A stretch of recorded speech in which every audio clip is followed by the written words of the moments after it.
these major carriers. They're well-oiled machines. These billion-dollar companies. They're huge. They're moving packages all around the world. They've got barcodes and labels. Surely this is all automated and, there's no human error. But no, there's a lot of human error.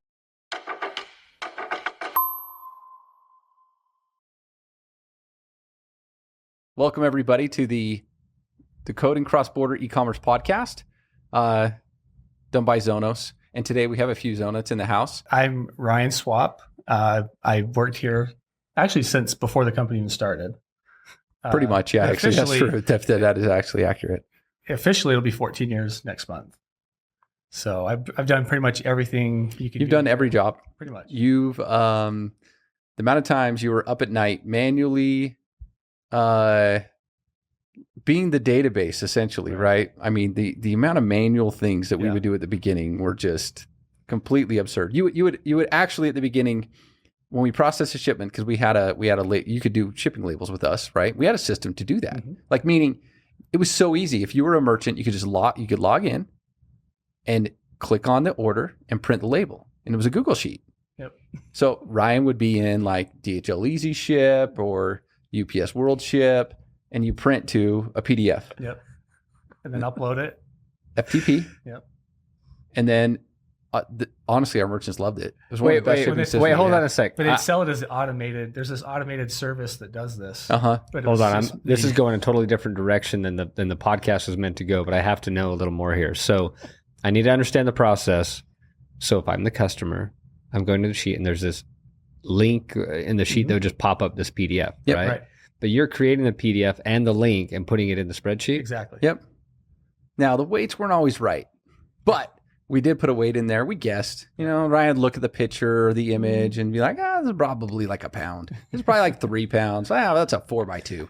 And that was how we did it at the beginning. Yeah, that's what you got to do. That's where, for years, I used to always joke that Ryan is our manual automation. Yeah. Right? Yeah, we have a name for that. Mm-hmm. The Rai service. The Rai service. Rai service. Mm-hmm. That is, I think your Slack handle is Rai. Yeah. Do you still have you still have stuff to do around here now, though, right? Nope. No.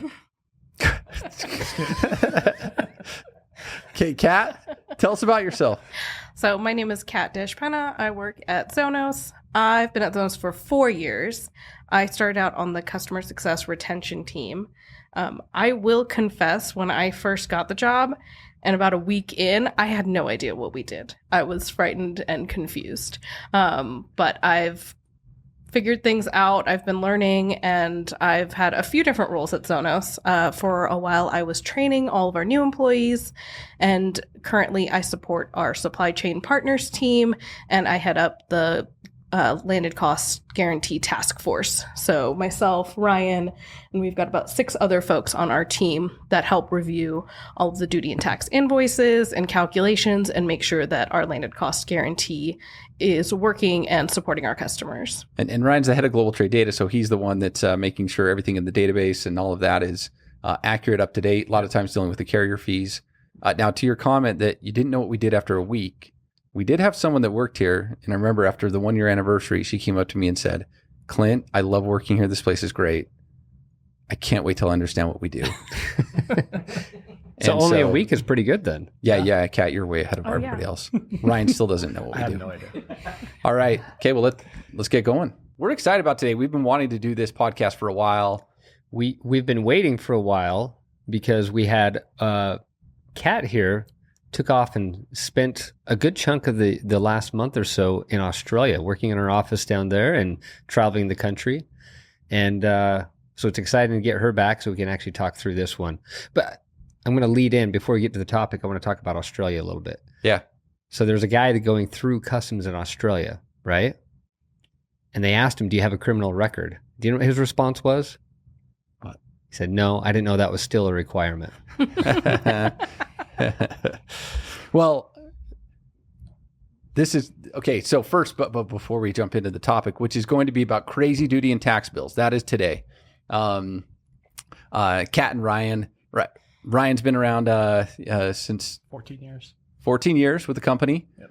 And you're going to have to scoot in on that mic, though. And how long? Let's say try this again. 14 years. 14 years. Ryan, I think, sold the very first account that we got at Zonos. So Ryan and I have been hanging out, buddy, for a long time. It's been a fun journey. Okay, but there's something unique about Ryan that is different than Aaron, and something similar. Mm-hmm. Yep. I have 11 kids.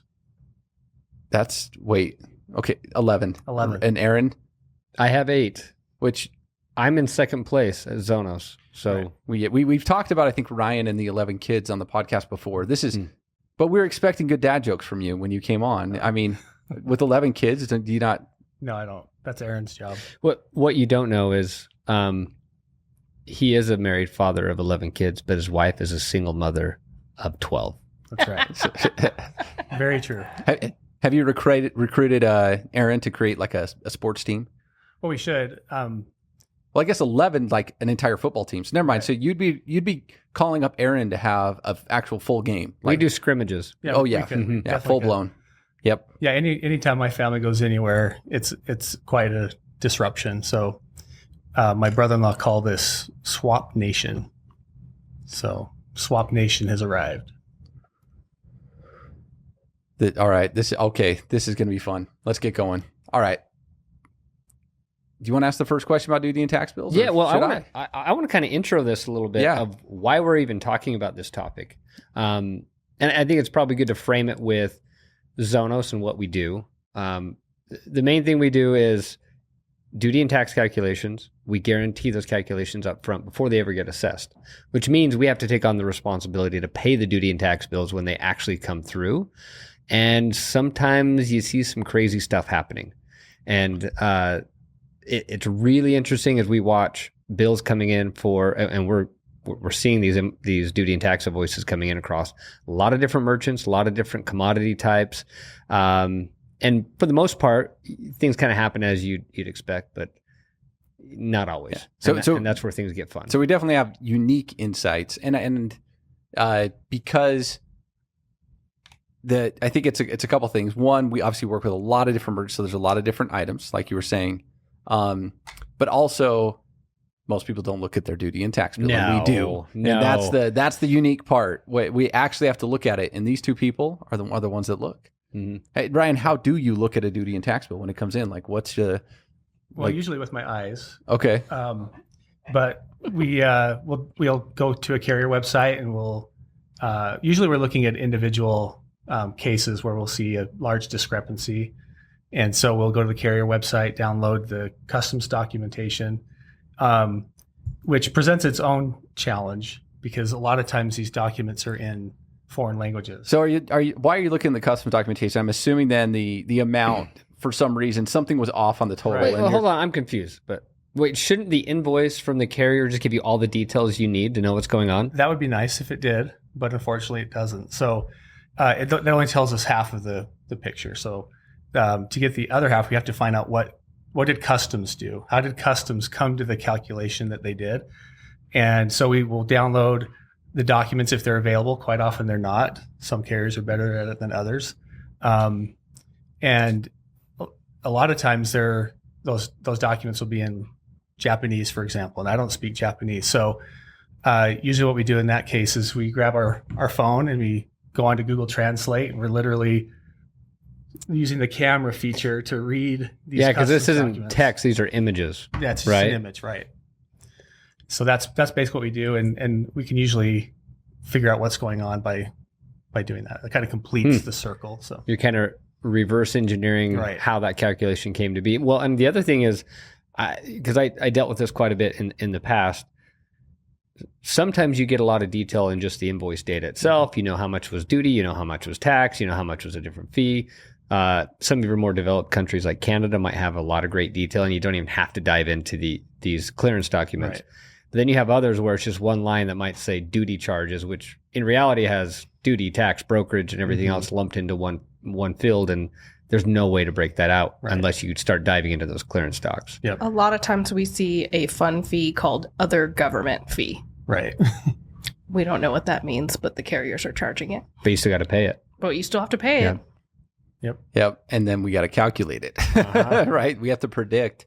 I mean, we're in the business of predicting what's going to happen. We talked about this before, but, and sometimes what we need to predict isn't what it really should be. It's what it's going to be, right? Like we're in that business.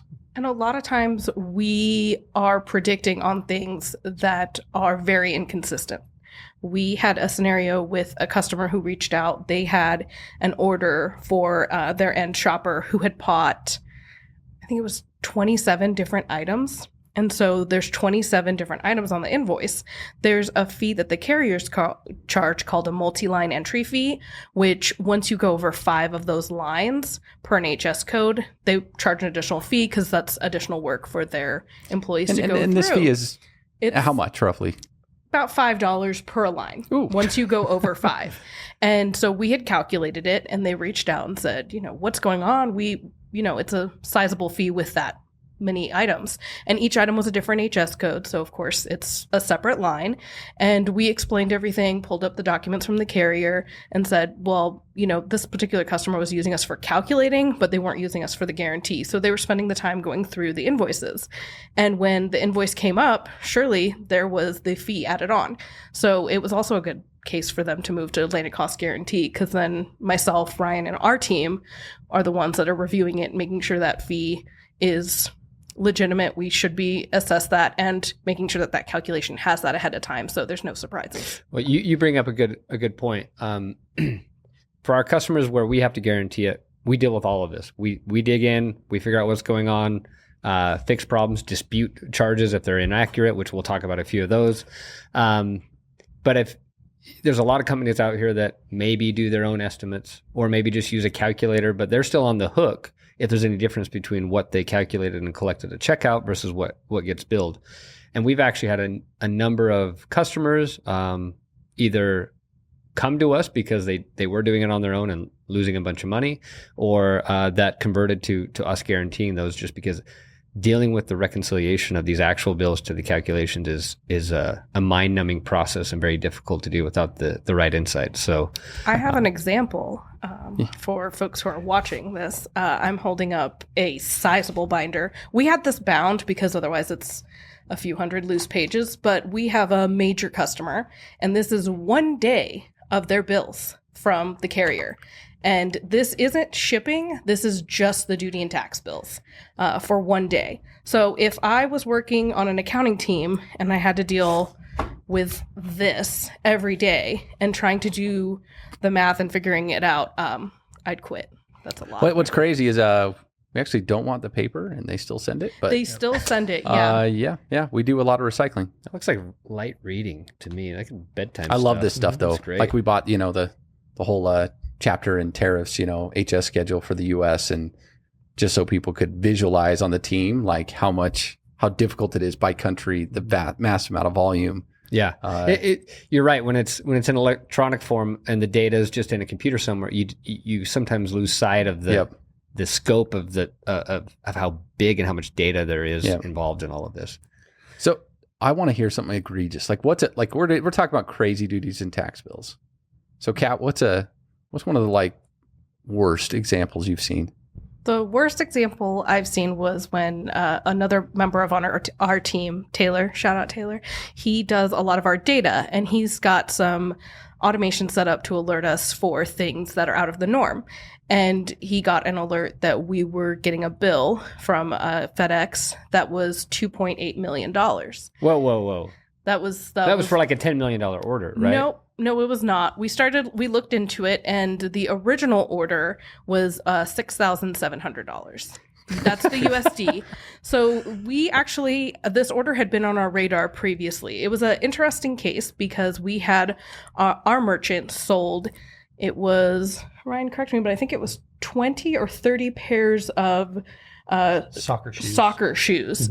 Mm-hmm. They call that football in the global community. Yes. Thank you. The store sold sports shoes, and there was a team that was playing a game in Pakistan, and they had got to the hotel in Pakistan and they had their shoes didn't make it. So they ordered from this company because the company said they can send it out. They work with Zonos. We got this. and it was landed cost guarantee, so they knew what to expect for those fees. We actually helped make sure that that package did clear. We communicated with FedEx repeatedly to make sure that the billing went back to us. And that worked. It did get back to us. The package cleared. The shoes made it in time. They were able to play their game, their football, their soccer. And then a few weeks later, we received this crazy high bill. We have everything set on auto pay. So we quickly jumped in and contacted FedEx because we didn't want to pay this $3 million bill because it was not correct. Don't exaggerate. It's only 2.8 million. 2.8 million, sorry. We ended up talking to our FedEx rep. They put a hold on it. The FedEx also has a team that catches these, so they were aware that there was a really high bill that seemed unusual, and they were looking into it. So we started the dispute process, which takes 90 to 180 days. This is still in dispute with FedEx. They're still waiting. On our side, our team wanted to know what happened. And in a lot of these cases, we sit down and do the reverse math and try to figure out some scenarios. And from what we can tell, and this has happened before, it seems as though the funds were supposed to be in Pakistani dollars, but they weren't converted. So it's probably 2.8 million Pakistani dollars. And that makes a little more sense when you convert that to USD, but somebody may have missed the conversion button and just passed it straight through. Wow. So, But what do you mean a button? Like this isn't automated? It's that's what blew my mind when I started working with Zonos. I thought, these major carriers, they're well-oiled machines. These billion-dollar companies, they're huge. They're moving packages all around the world. They've got barcodes and labels. Surely this is all automated and, there's no human error.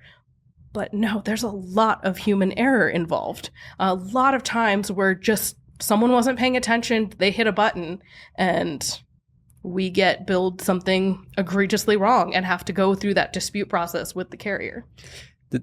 The thing is, carriers have, at times they'll own the brokerage. So if it's going to Canada, it's being cleared by FedEx.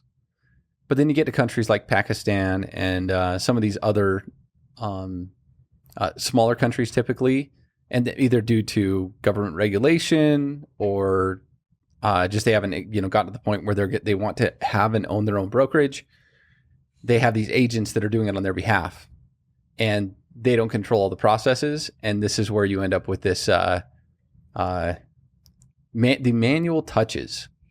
Well, yeah, and I think you think of these corporations as these big, giant, global behemoths that have all the automation and technology, but when you pull back the curtain, it's really made up of a bunch of small entities all over the world. And in Pakistan, it's surely not nearly as advanced as, say, going into Canada or the U.S. And so there's people with, manual processes, looking at things, making decisions, and mistakes happen. And I can see a currency conversion happening, and that being a regular thing you see, I imagine. Yep. I wanted to go back and touch on one thing with that, though. The dispute process. Now, this one we got lucky on because, they didn't charge us $2.8 million and us have to wait 6 months to get that money back. But there's often smaller amounts where they get paid. Yes. And then we're like, whoa, this is messed up. And we have to dispute, and we have to wait that 3 to 6 months to get our funds back, right? Yes, we have. That's one of the beautiful things about our landed cost guarantee, in my opinion, is that when something does go wrong, the store doesn't have to float that difference. We have a store that sells art, and art gets a reduced VAT rate in Europe. And we'd been working with DHL on behalf of our customer because we were getting the bills, and every time we were getting a 20% VAT rate, but it's supposed to be 5%. We have all the documentation that shows that it was shipped correctly. The commercial invoice indicates everything it needs to indicate to get that reduced VAT rate. And we were finding that about only 10% of the time that reduced VAT rate was actually applied. When you multiply this with the volume and the order values of what this customer is shipping into Europe and how long it takes for these disputes, we were floating a few $1,000s a month for them during these disputes while we go back to DHL and say, hey, on this order, this tracking number, the VAT rate should be 5%. You charged us 20. We need a refund. And they process that. We ended up going through 62 orders and disputing all 62 of them until finally we got someone at DHL to say, hey, we think there's a problem. We'll resolve this. And ultimately, that was another one that was going to Europe, but it was human error. And it's been a few months and we've now seen consistency with that VAT rate applied. But you're fixing the world's problems there. But to think of someone trying to run their e-commerce store, they have 101 things to deal with. On top of that, nobody has the time to sit there and call the carrier and go through that. Our team does that. So similar to like a reduced VAT rate not getting applied, Ryan, how often do you see FTAs work every single time in e-commerce? Very rarely. Yeah. Why? What are some of the challenges there? Well, the main challenge is that every country has its own requirements to country of origin requirements. So, for example, between U.S. and Canada, if you're claiming USMCA, you have to have a statement on your commercial invoice that says, I hereby certify these goods qualify for this FTA, basically. And that's one of the easy ones. Right. But every country has the same type of requirement, but those requirements aren't very clear to us all the time. And so there are a lot of FTAs around the world, but we don't always have the correct language and things like that to put on the commercial invoices so the customs will honor the free trade agreement. Well, and I think sometimes it's the proof to with the certificate of origin, right? That the shipper doesn't have the proof. They know it's made in that country, but in order to actually get the application, they need to prove that it's made in the country that gets the FTA treatment. All right, Ryan, you've been doing this kind of stuff since before many people listening to this podcast were born, right? I mean, what else? What other kind of things have you seen that are a little crazy? The $2.8 million one, that feels like the crazy exception. Yes, that's definitely what are the types of things you see that are common? Well, one of them, I found a really interesting one that we came across just recently, actually. We have a merchant who sells baseball cards. And in this particular case, there was a huge discrepancy. I can't remember the exact amount. I think it was over $3,000. And in doing the research to figure out what's going on, we realized that the merchant was undervaluing the product. So, for example, on one of the orders, it was a 1960s Hank Aaron card. Ooh, I'll take that. Right. And they said the value was $55. Is that what they sold it at? Yeah. That's what they're claiming. Oh, they claim they sold it at that. Did they actually sell it at that? I don't believe so. Okay. No, I mean that's just crazy. And the other one was a 1971 Willie Mays card for $22. If you search for these two cards, they're worth thousands of dollars. And so what happened in this case is the UK disputed the value on the commercial invoice. They said, we don't think that this is correct, obviously, and required that the merchant send in like a sales invoice, payment statements to show the actual charges that hit your bank to prove the value of the goods that you're clearing. I think that is another one. They don't just take your word for it. Right. No. Right? No. They and this isn't uncommon for them to do that. They regularly reach out to the shopper to get a copy of an invoice to validate values, and they can change the value that they assess duty and tax on. Which is what they did in this case. So first I would say don't get cute with it. Yep. Yeah. And then I would also say if you get cute with it, which I said don't, just say baseball card. Not Hank Aaron. Not the Hank Aaron baseball card. But yeah, I mean, we had a merchant, I remember early on, the knife merchant, I won't say the name, that sold some knives, and they left us because we refused to allow them to lie on the commercial invoices to reduce the cost to their customers. And so, because they were just lying on the values and shipping it out. And so we didn't work with them. Right. Well, and customs brokers are used to people trying to cheat the system. Yep. Especially coming from certain regions of the world where the value is mysteriously low for things that should be much higher.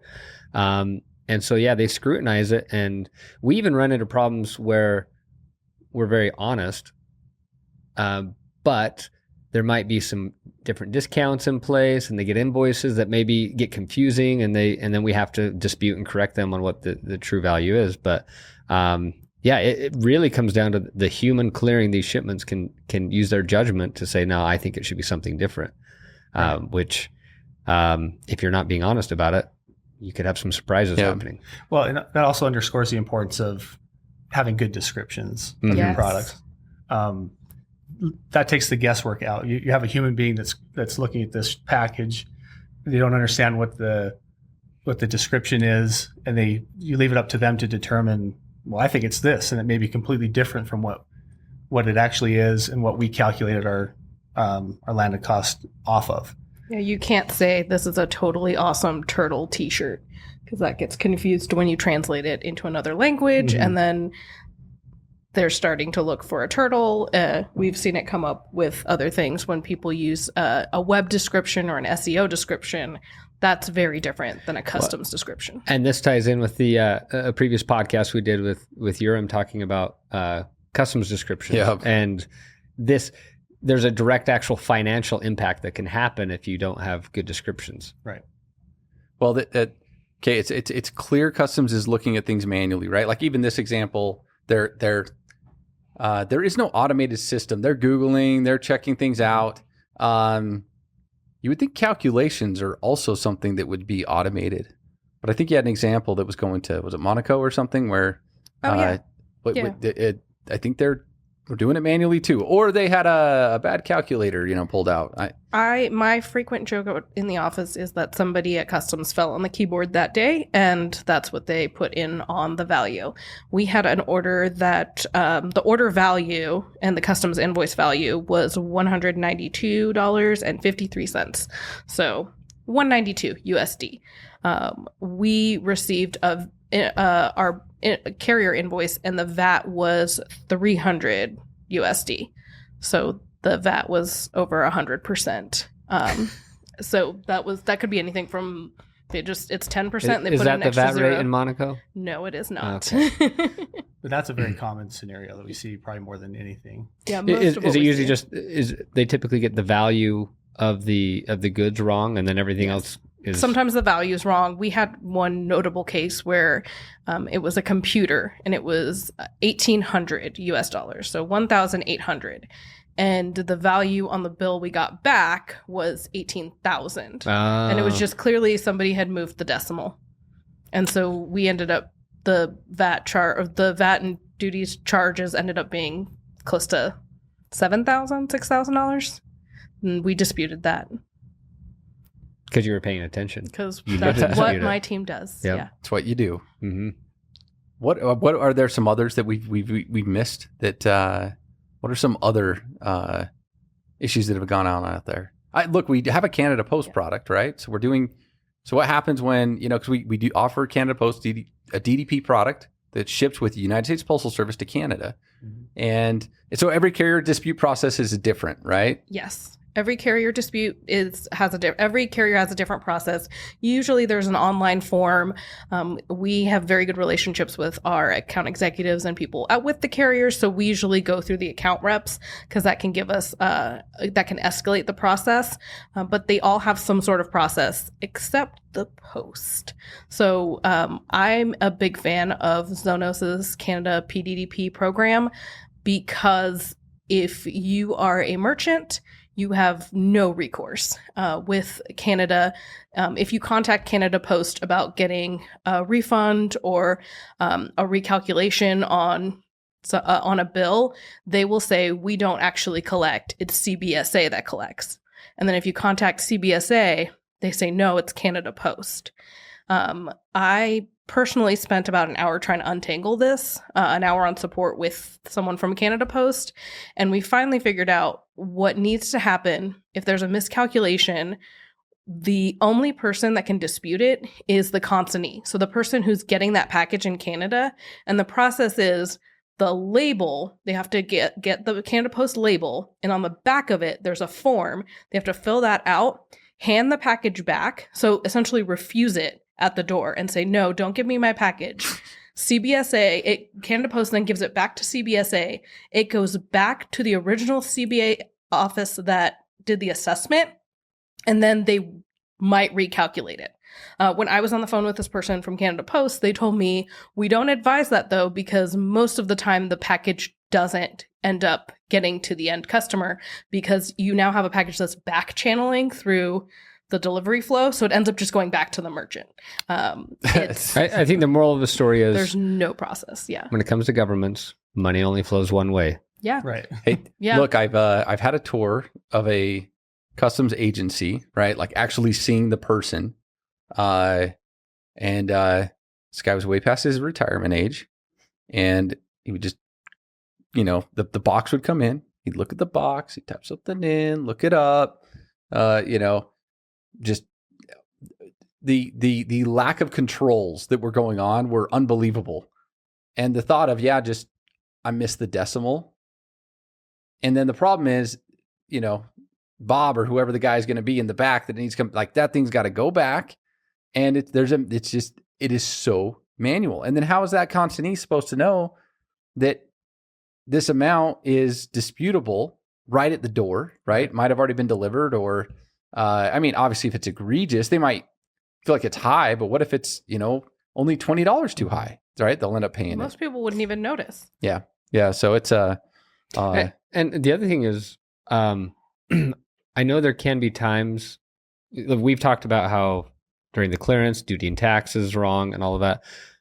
But I've seen times too where the carrier's fees that they're supposed to charge are incorrect, and you can dispute those directly with the carrier as well. So there's a lot of different components to watch for. So the carriers can't always blame a third party here for, so they have some of their own manual processes too. Absolutely. Look, they're give them a break. They're a little old. They've been around a long time. It's amazing. Even longer than Ryan's been at Zonos. That's how long they've been around. Yeah.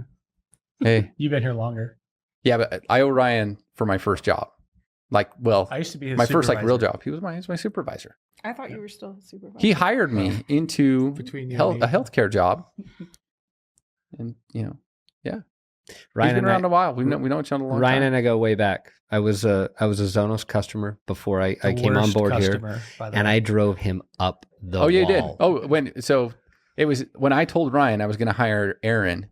He was like, no, because then he's going to understand what we do. Like he's going to meaning that we still were trying to figure crap out, right? Like you're still trying to figure out, calculations aren't perfect, early stage of the company. And no joke, Ryan was so nervous because he's like, oh no, because that's the guy that just makes my life miserable. He's always asking questions, So still doing that. And here we are. Yes. The fear was realized. Well, I think a message out there, if you're a merchant, if you are going to send anything duties and taxes paid, watch your back. Because if you don't, and we had an example of a merchant that didn't watch their back, right, for a year. And they left and they're like, no, my calculations are great. They had left us. Things are fine. And hey, they heard the podcast. Shout out to all our fans out there. And takes a look at his duty and tax bills, and he had lost $100,000 over, I think it was 10 months. We invited him on the podcast, and if he's listening, it's okay. He didn't. We're not going to call him out, but it was a good example of the fact that if you're not paying attention, it can get costly. Little mistakes, little things. You might not realize that the operation in the back is maybe there's something isn't flowing through correctly to the commercial invoice. Like you have a discounted order, but the discount isn't flowing through on the commercial invoice. You're just getting overcharged and everything.